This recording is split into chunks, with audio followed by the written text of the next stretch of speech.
drama from my side. Here is Dr. Sneha Sharma teaching us how to tell stories. Thank you so much, Sai, for that lovely and detailed introduction. And I'm going to start with my speech that I wrote last month. Okay, so here it goes. Miss James, our school teacher, was an old woman with bristly eyebrows and a face that screamed power. That day, she entered our classroom, holding our mathematics answer sheets in her hand, like live ticking bombs, and declared, "Someone in your class has managed to score a 0 in my subject." And her deathly gaze turned toward me. Now, until that time, I was a proud frontbencher and had a different view of the world. I sat with girls like Srividya and Zainab, who were brilliant in studies. When they spoke in English, they appeared to me like Shakespeare's daughters. Miss Sneha, from now on, you will be sitting over there. With her thick fingers, the teacher pointed towards the last bench. Now the back benches were the place where all the classroom crimes happened. Girls painted their nails during the lectures, passed funny sketches to evoke laughter in the class, and where one could find all the flavored chewing gums stuck under the wooden desk.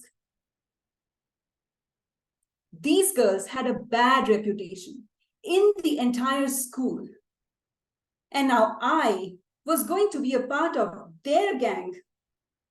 I was devastated. One day, our biology teacher asked us to draw a mosquito and label all its body parts. Now, my sister and I had killed many mosquitoes and studied their smudged parts on the palms of our hands. But to draw one on paper was a different ballgame. I was thinking about it when my new partner, Tina, interrupted. "Hey, do you know what Miss James looks like? Like this." And she showed me a funny sketch of the teacher. I pretended not to look. "Okay, you can check that later." And she put the drawing in my bag. Back home, I tried making the mosquito, but it ended up looking like a cheap action hero with wings. Okay, I'm surrendering before the teacher. And just as I was about to dump that weird art form in my bag, another paper came loose in my hand. It was Miss James' cartoon Tina had drawn. Extra bushy eyebrows, face pinched. It was perfect. But more than the giggles, I was amazed at how talented Tina was. I wondered if she could help me draw the mosquito. "So, how was the diagram?" Tina asked me the next day. I told her I couldn't draw it. "What? But your notebook is at the teacher's desk." Tina whispered something to the girl next to her, and it set off a chain reaction with whispers down the rows. And within seconds, my notebook was back in my hands. Tina tore her own diagram and gave it to me. "Come on, paste it in your notebook before the teacher comes." "But what about your diagram?" "Oh, don't worry about me." I was searching for the glue when my other partner, Julie, quickly retrieved the chewing gum from under the desk and discreetly pasted it behind the page. Within seconds, my notebook was back at the teacher's desk. Whoa, that was quick. I thanked Tina and asked her, "Don't you feel bad for being a backbencher?" You know what's the best part? From here, Miss James looks this small, like a minion. Since that day, my view of my classroom from the backbench started to change. I saw that when Srividya stood up to speak, her hands shook, that she hid from the world. Zainab, the language master, hid a chit in her thick ponytail to cheat in the geography class tests. And I always thought these girls were perfect. And then I had my backbencher friends, flawed, but generous and talented. I realized that despite our imperfections, we can all be extraordinary in our own unique ways. Last week, I was talking to Tina over the phone. Well settled in her life, she's now a professional in the animation industry. I asked her, hey, do you remember Kangana? Kangana, the teacher's pet? The one who used to read quotations every morning in the assembly? Yeah, I follow her on Instagram. She posts a quote on it every day without fail. There was a pause, and then both of us laughed. Our liberated laughter that freed us from the old rotten perspective of the world that chased perfectionism. Dear friends, do you have a problem that appears too big? Then step back and focus your eyes on the bigger picture, your vision in life, your dream. And soon you will realize that all your imperfections are nothing but a miniature version of Miss James. Okay, so that was my speech that I wrote last month, and I'm going to use it as a reference for my session today. Let me just share the screen. I think, Sai, you have to enable the screen sharing option. I just did it. Yeah, Right. yeah, sure.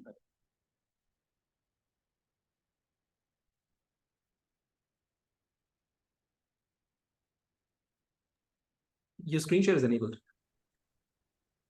Okay, yes. All right.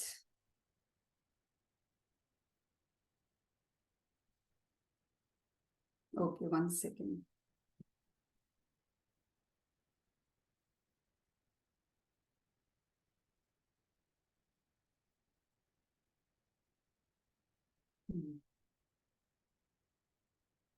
My screen is visible? Yes, it is. Okay, fine. All right. So storytelling. Now, I'm going to cover these topics today. It's something.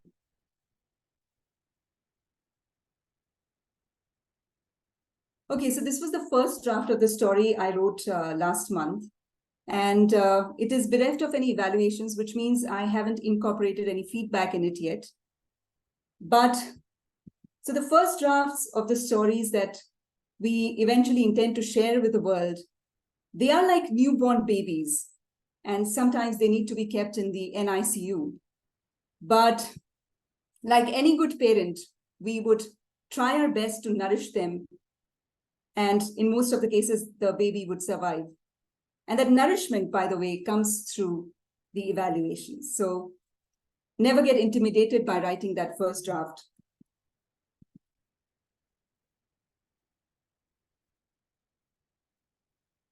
Yes. Okay, so I'm going to let it be like this. Now, these are the topics that I'm going to cover in the session today. And my focus will be more on messages and where to start, because these are the two things where people often get stuck. So as I said, the first draft, we feel that this is the toughest part, but it is not. And they are like the newborn babies. They are fragile, fundamental, and they need acceptance, because only then they would allow us to move forward with our stories. And trust me, the first attempt at storytelling is the most easiest part, because the going gets tough after that. Once we start getting the evaluations, and then it really, we have to whack our brains to get the story right. Now, this is the question we often face: where do I begin? Now, let's begin from the beginning and start from the pre-ideating stage. So let's assume you are blank right now. You don't have any idea for your speech, for your story that you want metamorphosed into a speech, maybe for your Toastmasters or business presentation or management association, etc., any such place. So where do we begin? We begin by consuming stories.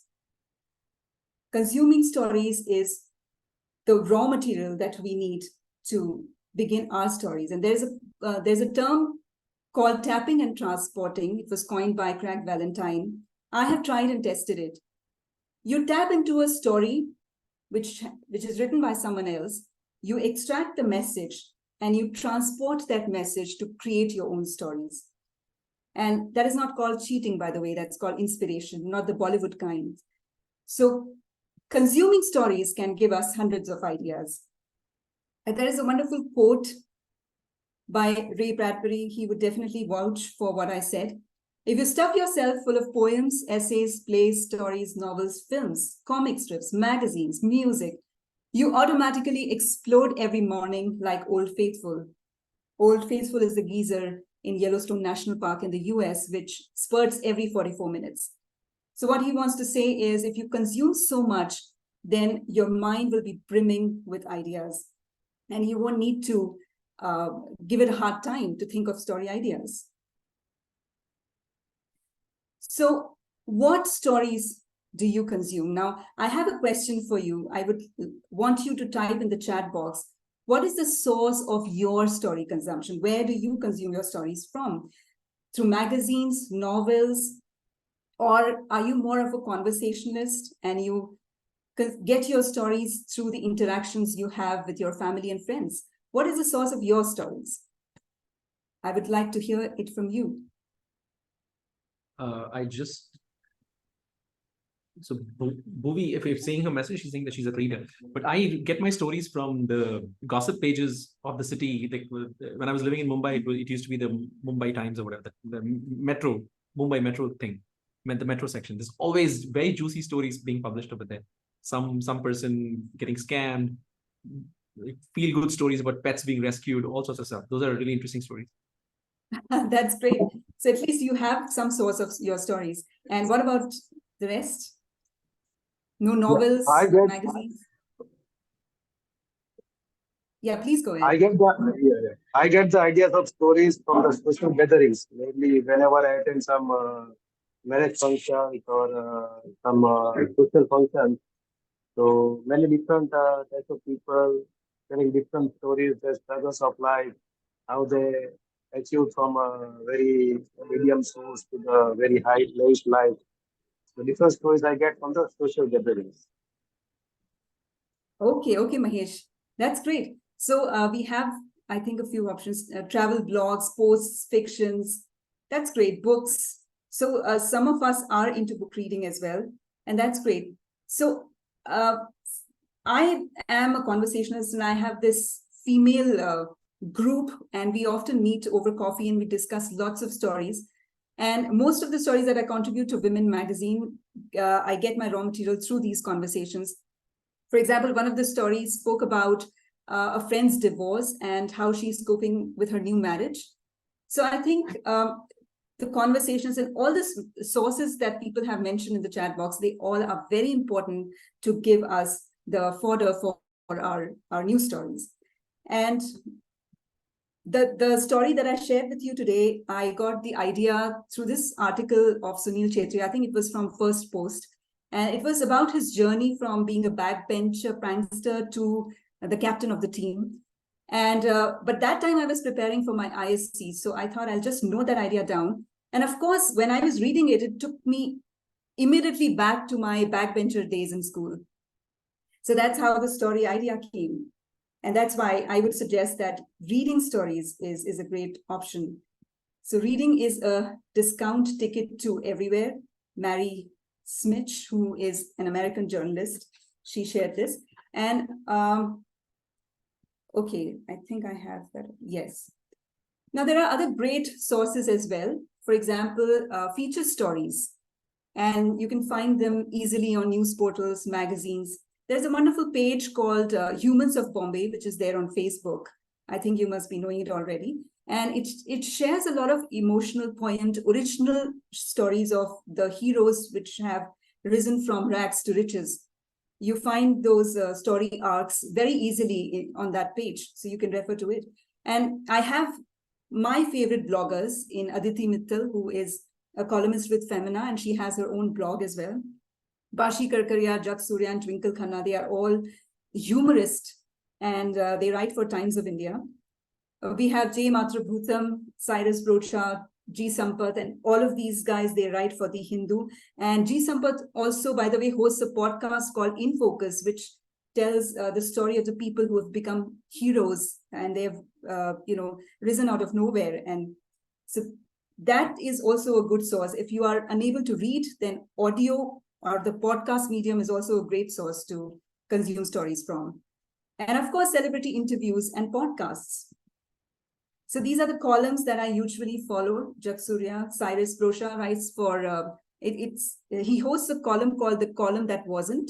And there's another satirist, G. Sampath, whose column is called Allegedly, and both of them write for The Hindu.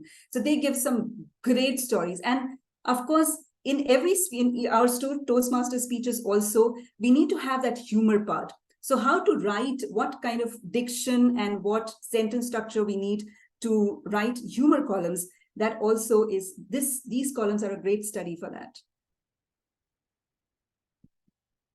And of course, these days people are preferring audio mode more than the books. And there are some wonderful podcasts that I have discovered. One is The Truth. And if you like a drama kind of a story where there are different voices for different characters, then The Truth is a very good choice. Of course, you have platforms like Storytel and Cuckoo TV and Audible. And if you like a single person narrating the entire story, then there is another platform called The Writer's Voice, which is from the New Yorker. And established authors and writers, they read out their own stories or stories from somebody else on this particular podcast, The Writer's Voice from the New Yorker. So now that we have explored the stories, it brings us to the point of where do we start? So we have extracted the message by tapping into the story, and now we have to transport that message to create our own. So where do we start? One idea, one hack is you play with the words in the message. So the message that you have extracted from the story, now you want to use that message to create your own story. Now just play with the words. For example, now here is a message: you conquer by making the effort. Now, I want all of you to rewrite this message in your own words. And let's see in how many ways, different ways you can write this message. You conquer by making the effort. Try rewriting this message in your own words and keep it short. The efforts are the only way to conquer. The efforts are the only way to conquer. All right. I think I have a few. Try hard, succeed, never give up. Okay. And winners try harder. All right. Great. So there was someone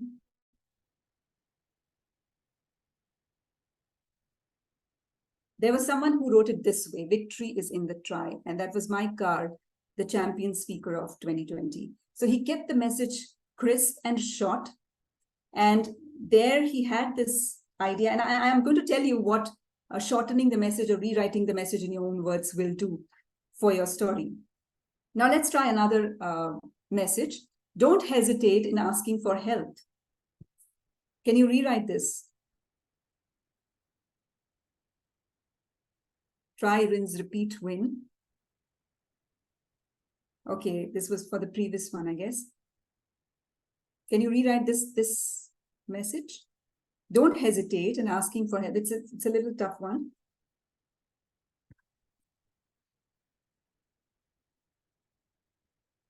I think the chat, I can't see the chat box. All right. There is no shame in not knowing it all. Good, that was good. All right, so we have someone who tried writing it this way. Reach out, which was a message by Press Vasila, who was the champion speaker of 2013. So what I'm trying to say here is we can rewrite the messages in hundreds of ways. And when we shorten the message, it gets hardwired into our brain and it runs down the memory lane to pick up the stories that connect with this particular message. So now our focus shifts from the message to the story. We don't have to worry about the message anymore because it is there running at the back of our mind. Because if we don't have the message written in the first place, we don't know where our story is going and what message are we connecting with which story. So once the message is sorted, we can think about the story. And this is a great way to do that. So after this exercise, we get the answer for what story do I want to tell? What story do I want to tell? So this is just one of the various ways. So whenever we read a story, this is the exercise that I would want all of you to do. Write down in a diary, make a writing diary, and ask yourself, what story did I consume today? How did it make me feel? We have to focus on the feeling. And you write it in your own words and keep it short. Was there any message in the story? And again, you have to do this exercise, reframe it in one sentence and keep it short. All right, so this exercise we have to do as often as possible. Another good old way to try and bring out stories is the table topics. Try attending 2 or 3 table topics every day and try sharing your own experiences in it.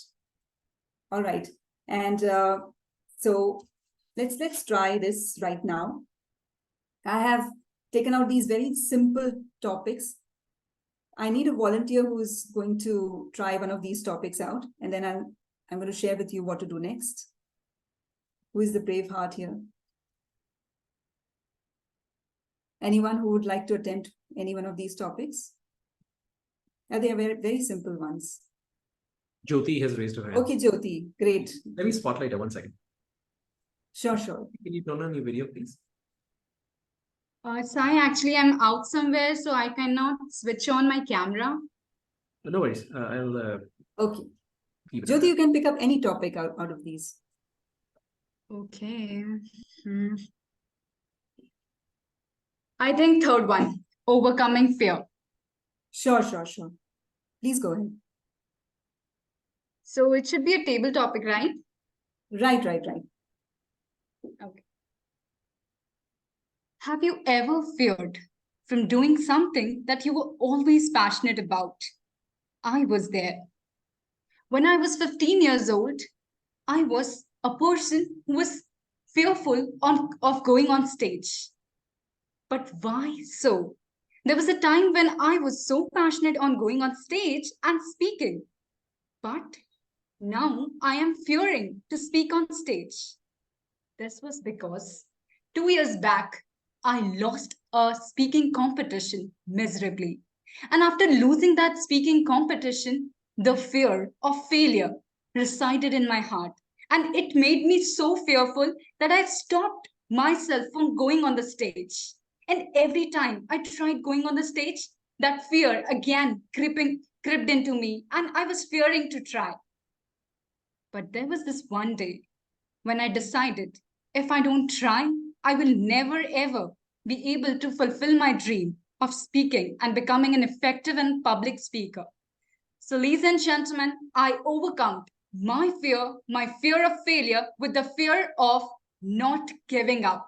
I never gave up. Still today, I'm trying again and again. I'm going on stage, I'm overcoming my fear, and I'm becoming fearless each and every day altogether. Back to you. Wonderful, Jyoti, wonderful. So see, now we have a raw material for our story, and we can direct this impromptu speech into the direction of a prepared speech. And believe me, when we start writing it down, it leads us automatically to the point of some moral revelation, some lesson learned. And we all have read those childhood stories which were full of moral lessons. So it will happen automatically once we start writing it down and we have our first draft at least. So attempting table topics, speaking impromptu is another great way to capture ideas. And then we have personal stories and journaling. Personal journaling, people don't understand, how actually it works. If we start by sharing our observations, significant observations of the day, we write them down in our own words. And when we read them later, we feel, okay, fine, there I have it. There I have an idea for a story or a speech or a blog or a feature writing. So this is how the journaling works. And while writing about our observations, try focusing on the 5 senses. Try explaining the tastes and the touch, what you saw, what you smelled. I think that is a good idea. And I have this, I'm going to stop this screen share and I'm going to share another. Just give me 1 minute. I have a very wonderful passage from a story I recently read, and I'm going to share that with you. Just 1 minute.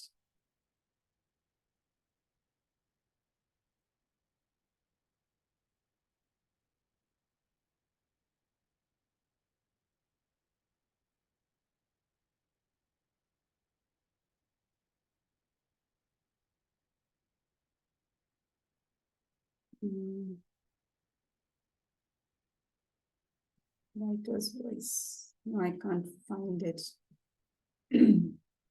Okay, fine, let it be. So it was a story by Akhil Sharma, and it was called A Family Life. And it was a wonderful passage. Okay, I can't find it right now. Let it be. Okay, so this is how we can share our... Yes, Sai, you want to say something? My question was, I have a sort of an implementation question. You said you should journal, sure. you should journal, you should look at stories that you've read, consumed in a certain day, and collect your thoughts about the story, rewrite it, and come up with a message of the story. Now, all of us are working, we have other stuff going on.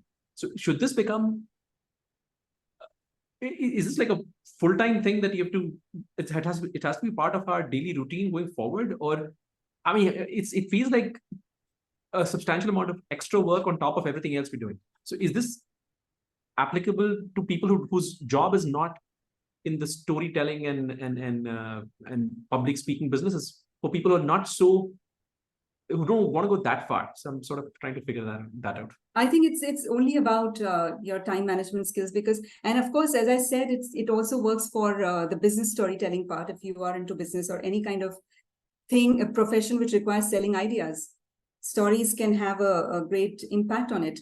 And you don't need to, be a full-time writer to tell stories. You can just take out 10-15 minutes in a day and journal, and you have your notebook, your keep notes, your apps where you can quickly note down the observation, any significant thing that you noted in the day, and then you just keep it as a record, because you never know. After all, we are all Toastmasters at least, so we need ideas for our Toastmaster speeches. And of course, So you're saying that even if we don't see, even if we don't believe that, not believe, but we don't see the importance of writing stories, it'll help us tell better stories at work, better stories at yes, in a professional setting. Definitely. Understood. And I'm coming to that because journaling also helps in improving our fluency in writing and fluency in speaking, and it teaches us precision. I'm going to come to that point. Sure. All right. So I have an activity for you. Just write your observation in 5 to 6 lines. And then later on, we will cut that paragraph down that you can do later. But just write your observation down in 5 to 6 lines. And if anybody would like to share, they can share it here. Whatever you observe, maybe something that you saw at the airport or a dish you tasted at a restaurant, anything, just in 5 lines. How would you do that? I'm giving you 1 minute for it. Should we be posting that in chat or just do it off in a separate? You can post it on chat, no problem. I just need 2-3 examples to show you how it works.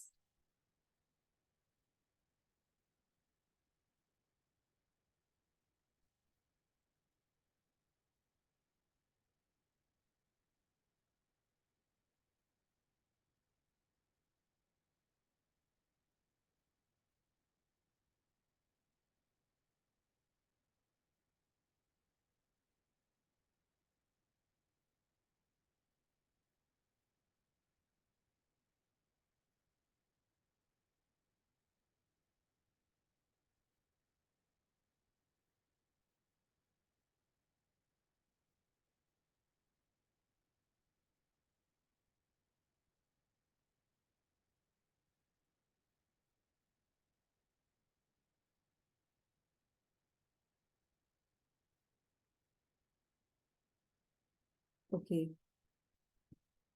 I found that paragraph as well. I'm going to share that.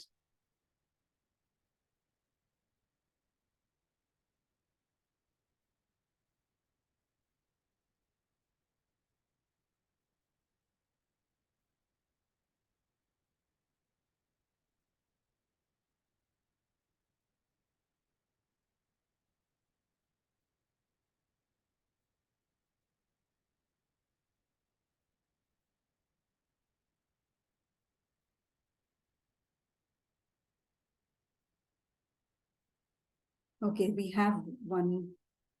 Okay. Last night, I took a cab into the city. In the middle of the journey, it started pouring cats and dogs. We could hardly see out of the windshield. It was a little nerve-wracking because the driver was also yammering away on the phone, but we made it safely in the end. Wonderful. And then we have another attempt by Bhuvi. Great.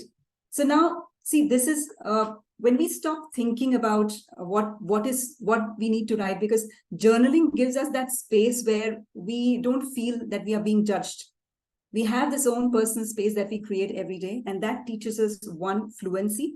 And then when we try to cut down those observations down to 2 or 3 lines, then it is also teaching us precision. So, and yes, I have that paragraph that I do want you to have a look at it, because it's a wonderful paragraph. I'll just, very simplistically written and very impactful as well. So there we have it. Everything about where my grandparents lived was pleasingly miniature. Their lane was so narrow, I could reach out and touch the houses on both sides. In the morning when we arrived, the gutters ran with soapy water, and the lane smelled of soap and also of hot oil and dough from the parathas being fried. So, Akhil Sharma, I think he has some other profession. I am not remembering what right now, but he later on, when he realized that his story can be a very good generational narrative, family narrative to pass on to his generations, he wrote down that book in the form of fiction.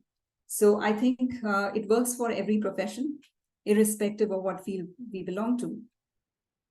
So we have learned so far how we can create a story bank, how we can develop our observational skills through journaling and develop fluency as well, and how we can practice fluency.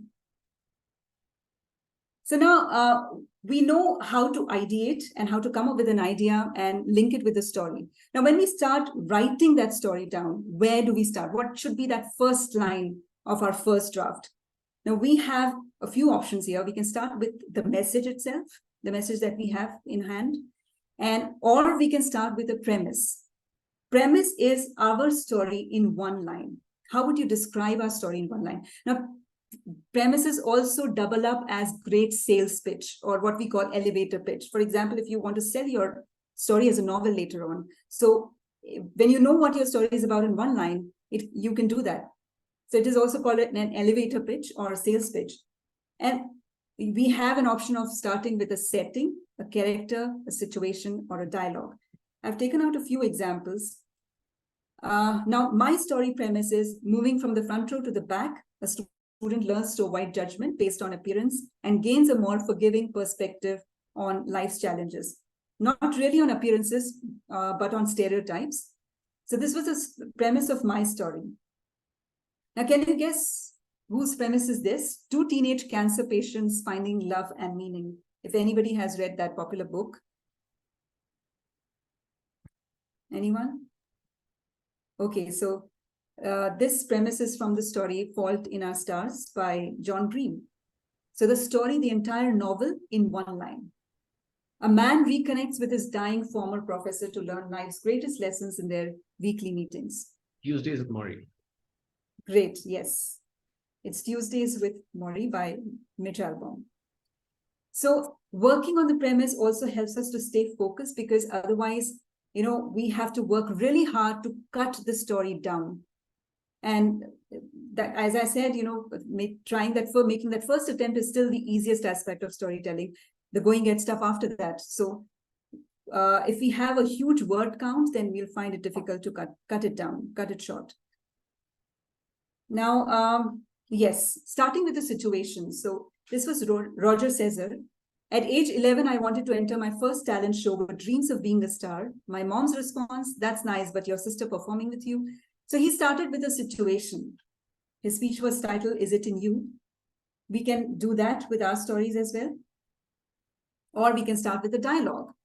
Hey, loser, how do you like your new school uniform? That was Darren Tay, Outsmart, Outlast. So it doesn't matter. Like in my story, I started with a character. But of course, people might argue it is not the best start because it is a little misleading. We don't know who is the protagonist or the antagonist here. But still, at least I have my first draft with me. Now, after we have started writing our story, after a few initial paragraphs, we have to have some sort of news around our character's neck, which is some problem that our character is facing, and that is called a conflict. So conflict, of course, without a conflict, the story wouldn't be a story, or at least not an interesting one. So conflict is the story. For example, in my story, it was an internal conflict of the protagonist's initial judgmental attitude towards the backbenchers of the class. So a hero can have an internal conflict or something external that is creating a hazard in her career path or in her achievement path. Now, here are some pointers I enjoyed, which were suggested by Mark Hunter, and I found it in Toastmaster magazine, and they were really helpful. For example, share your story to inspire, not motivate. Now, motivation is all about, having nice words and positive quotations and stuff like that in your story, and not really having an example which you want to share, set for others. So it's more of motivation and less of inspiration. And we ought not to be doing it because that way the connection, that resonance will not happen with people. Avoid exaggerating your achievements and talents. We have heard so many people do that. So avoid exaggeration because it becomes boring after some point of time. Refrain from sharing your story solely for personal catharsis. I used to do that initially.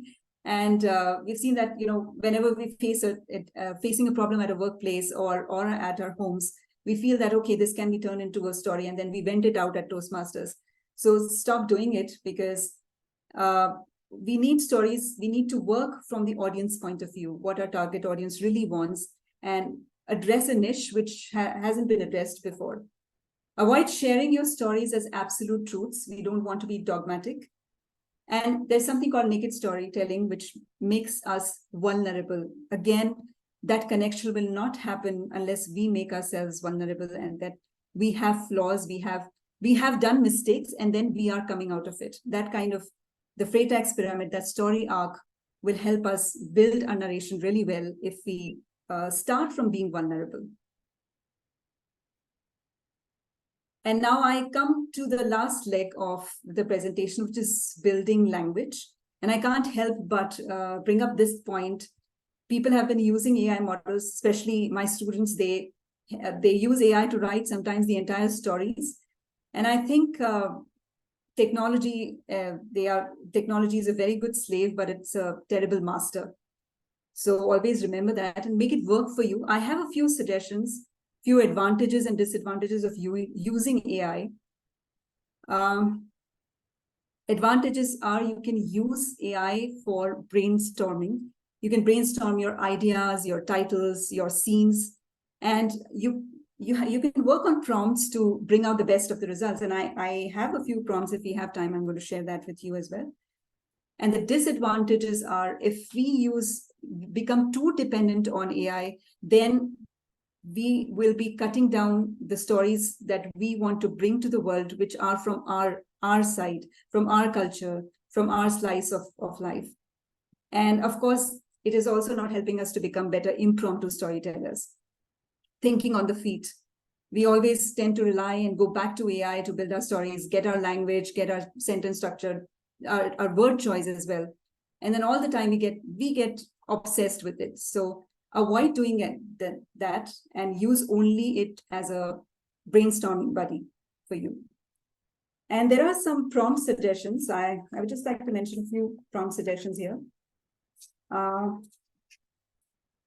Yes. For example, if you have a scene and you want to make AI write it in a conversational style. Now I have this problem. My language is not conversational most of the time, especially the things that I use in my speeches. So I can tweak it and I can give this prompt to AI. For example, help me write this scene in a conversational style as if I'm telling it to a friend / child or spouse. Give this prompt and check for the efficiency of the result. And of course, you have to work intuitively, because sometimes AI will not give you the desired result. And you try speaking it out loud. If it is not working, then you just go with some other option. You can also give AI this prompt, improve word choice for, you mentioned the target audience, corporate employees, middle graders, or general public, or housewives. Give this option, try to make the prompt as specific as possible to get the best of the results. Or you can give this prompt, make the draft more precise by improving the word choice for middle graders, or for, then again, mention your target audience. So this way we can work with the AI models, the language models. Of course, another prompt is make the passage precise by eliminating irrelevant lines, or suggest 2 structural changes in the story.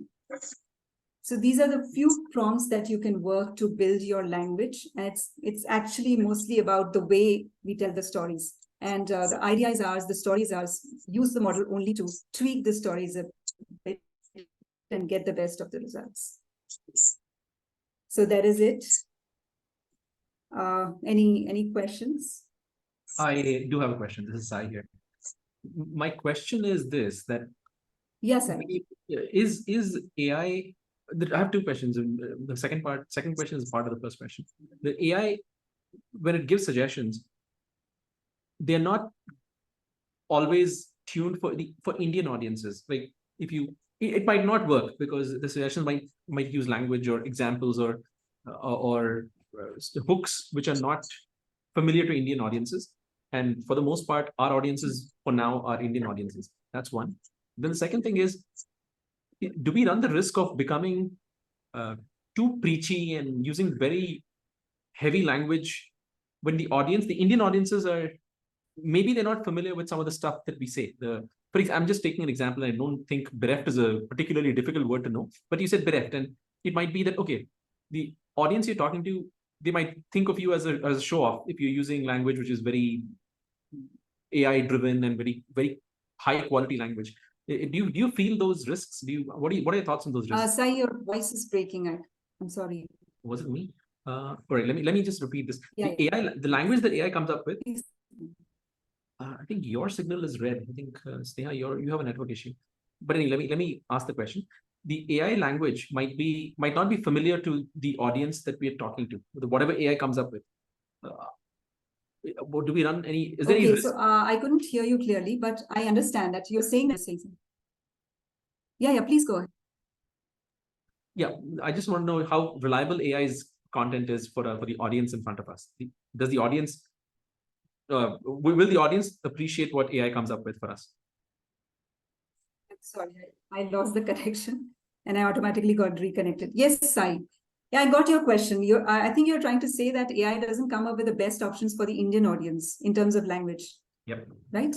Okay. So that's what, if you specify the audience, I think it gives you hundreds of options by doing that. If you become more and more specific in giving your prompts, then it will serve you the results as per your order. And that works. And of course, the choice is ultimately ours, to pick that up or not. And sometimes you don't really need AI for it. You have your own vocabulary, you have your own way you tell the stories, and that is fine. Understood. Yeah. Any other question? Can you, sorry, if other people have questions, please feel free. But I have one more request.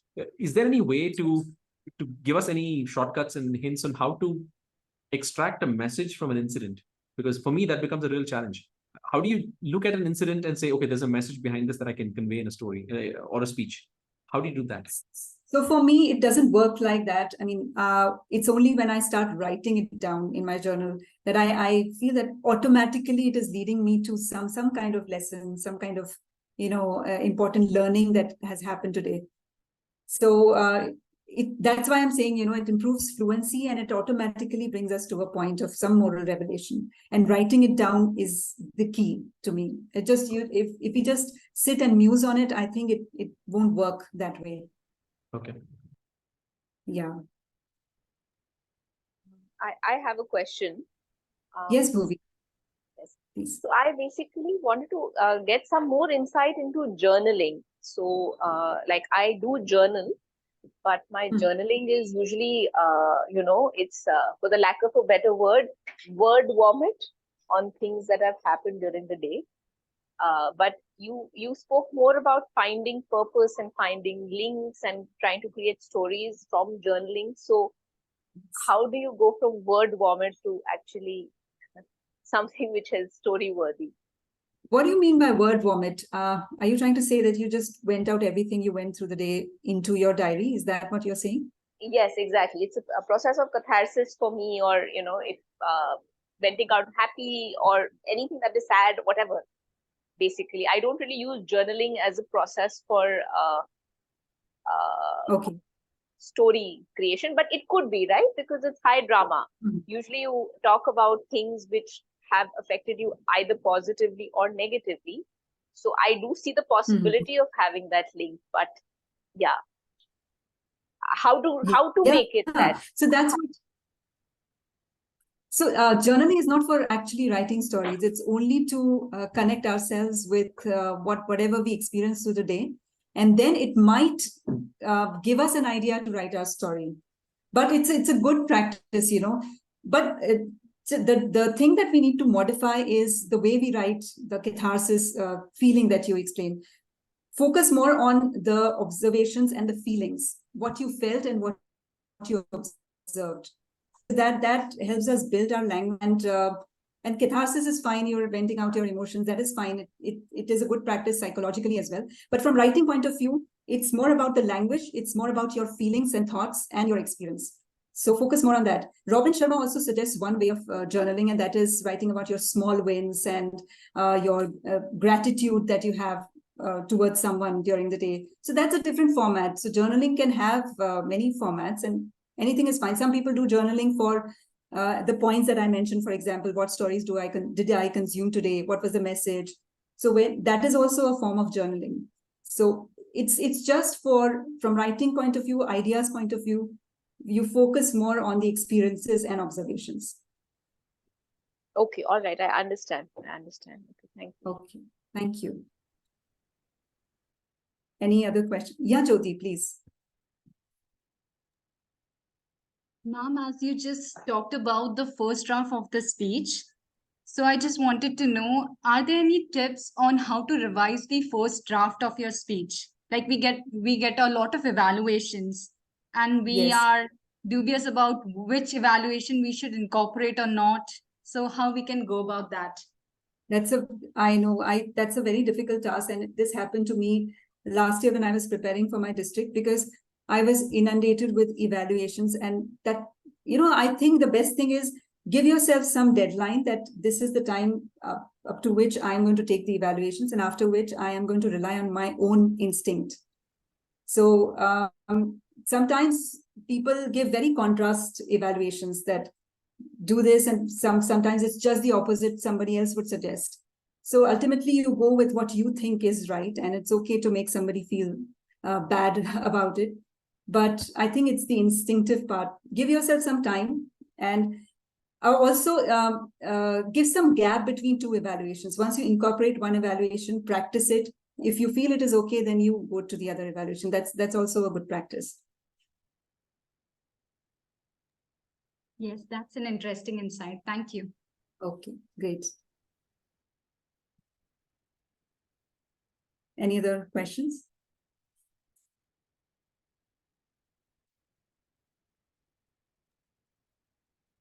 Okay, Sai. So I think we are almost there in terms All of right. time. So yes, thank you very much, Sneha. And I took a bunch of takeaways. Oh, Siddharth has joined. Maybe just, oops. I don't know if he's still there or not. Yeah, he's there. Siddharth, we're winding down. Any questions for Sneha? Because you were not there when she asked. great insights. Okay, I think we can move on.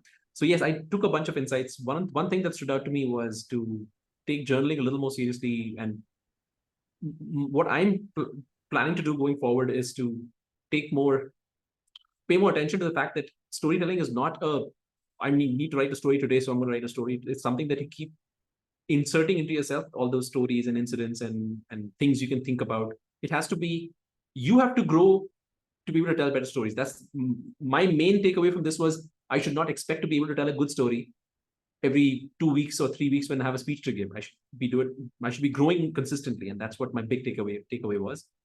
And there was something else that I really liked. I forget. I posted it in some other group that this is a really key insight, and I liked it. I appreciate that. I think this session has been of great value to me, and I think a bunch of other people. Thank you so much. I know this was. You also have a course, so maybe you can tell us a little bit about the course that you offer for storytellers. Oh, sure. It's more or less on the same lines. So we are more interested towards in fiction writing. So I have different courses for fiction writing and the narrative style, the story arcs, and journaling. All these topics I cover in my workshop. It is there for children as well. I should put you in touch with my mother. She's really interested in writing her memoir, and she has a bunch of stories because she has lived life and she remembers a lot of things. So she wants to write her memoir. So I think I'll suggest that she gets in touch with you for your. Oh, please. I'll be grateful. Yeah. Somebody else is joining. I can't pronounce the name. I think it's Gujarati, so I can't tell them. Hi, Bhubi this side. Sneha, it would be great if you could share the link as well to access the workshop that you offer. If you could just have a look at it. Sure. I'll share my email ID. So because there are a few brochures and links, and I'll share that with you. The meeting group chat, right? I'll just share. Yeah. I see a new person has joined, Swarganga. Do you want to maybe? I don't remember seeing you before. So we're winding down. Hey, Jyoti, go ahead. Ma'am, I was curious. Name written by Akhil Sharma. Yeah. It was a family life. Yeah, that was the story. A family life. Okay, family life. Jyoti, I put the wiki link for Akhil Sharma in the group chat. It's just basically Akhil Sharma, wikipedia.org/wiki/Akhil Sharma. Yeah, I'll just check that. Siddharth, go ahead. Yes, Siddharth. Hello. Hi, Siddharth. Yeah. Yeah, hi. Toastmaster Sneha, I wanted to know that you said, and you always emphasize on inculcating this humor in the speeches. But for many, humor does not come naturally. You know, it is this a skill which can be acquired, and how to do so, if so? It can be, yeah, very good question, Siddharth. Because I am all for humor. I am not I don't have a very good sense of humor, but I try to surround myself with people who have a good sense of humor. I think that's one hack. And the other thing is try to consume more humorous stories. I gave a few options that you can explore. And of course, there are hundreds of other sources to consume humor. Stand-up comedies are a great way to consume humor and develop that sense. Right. Yeah. All right. Thank you. Yeah. Welcome, Siddharth. If there are Amit, we haven't heard from you at all. Is there? And maybe Gayatri, you also haven't been able to. We haven't said much. So if you guys have any questions, any thoughts on what you heard, please. Yeah, sure. Thanks. I actually had a thought. Usually when you're writing a speech for yourself or a story for yourself, you can be very authentic because it's your emotions or whatever you've experienced. But a lot of times we do write for somebody else, right? So in the sense like at work, say in any context, maybe because somebody a senior leader has to address an audience, and it is something that you're working on. So you give them the entire context, and then you write something and you give it to them. So how different should this entire approach be when you're writing for someone else, because then you have to consider certain aspects of the way they are, or they are like, it has to sound authentic to their being when they are speaking, right? Okay. So are you talking about ghostwriting? You're writing for somebody else without your identity being revealed? Right. Yeah, you can say that. Yeah. Yeah. Okay, fine. So Gayatri, this ghostwriting works in a very different way, because it's not for you. You know, you're serving your client, so it's more business-like approach. You work in sync with the person you're writing for, and what exactly is he looking for? Of course, keeping in mind the target audience. So that approach is very different from telling stories from your own life, your stories.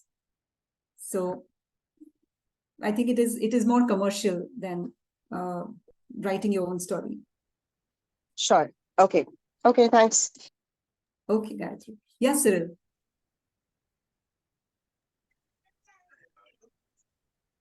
Cyril can't hear you.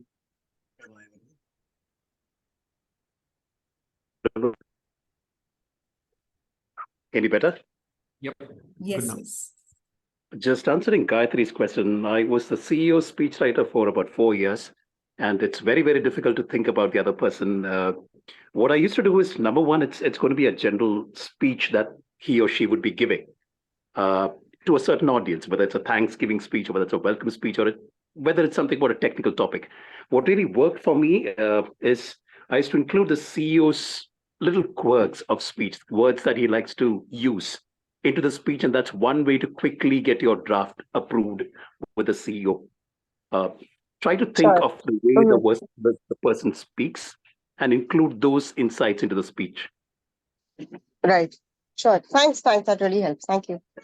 And recording is also a good option. If you record whatever he's saying and then refer to it while writing your draft, that also works. Sure. Thank you.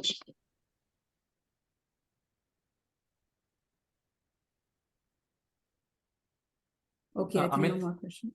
let me Yeah, see. Amit. Anything from your side? I don't think you can hear me. You can perhaps hear my dogs. We can hear both of you. I'm sorry. I think I'll have to rely on the recording because I was quite distracted with the Visarjan sound and my dog going berserk.